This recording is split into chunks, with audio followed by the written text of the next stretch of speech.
বিহান শিশু কল্যাণ সমিতির যে মূল উদ্দেশ্য, সেই মূল উদ্দেশ্যকে সামনে রেখে আমাদের আজকের এই যে পথ চলা শুরু,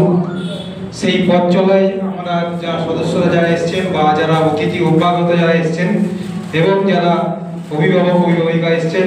সকলকেই আমার পক্ষ থেকে প্রাক শারদীয়ার শুভেচ্ছা অভিনন্দন জানাই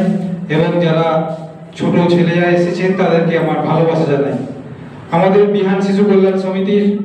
বয়স 1.5 বছর, কিন্তু এই 1.5 বছরে আমরা কিন্তু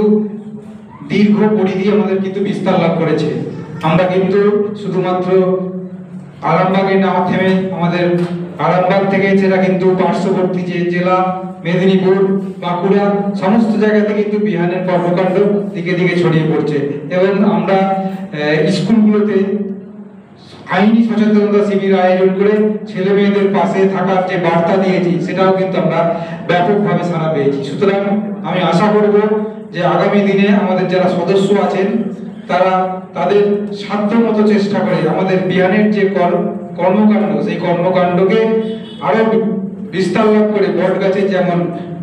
চারিদিকে বিস্তার লাভ করে, সেইভাবে যেমন বিহান চারিদিকে ছড়িয়ে পড়ে এবং বিহানের যে কর্মকাণ্ড, সেই কর্মকাণ্ড যাতে আমরা সাধারণ মানুষের মধ্যে পৌঁছে দিতে পারি, সেই ব্যাপারে প্রত্যেক সদস্য তার সাধ্যমতো চেষ্টা করবেন। এবং আমরা 0 থেকে 18 বছর বয়সী যে সমস্ত অবহেলিত, নিপীড়িত, শোষিত শিশুদের পাশে আছি এবং আগামী দিনেও থাকবো এবং এইভাবে বিহান তার আগামী দিনের যে পথ চলা সেটাকে আরো সুগম করবে এবং আগামী দিনে আমাদের এই প্রোগ্রাম আরো কলে বলে বৃদ্ধি পাবে, এই আশা রেখে সকলকে যথাযোগ্য স্থানে শ্রদ্ধা এবং অভিনন্দন এবং ছোটদের আমার ভালোবাসা জানিয়ে আমার এই ক্ষুদ্র বক্তব্য শেষ করেছি।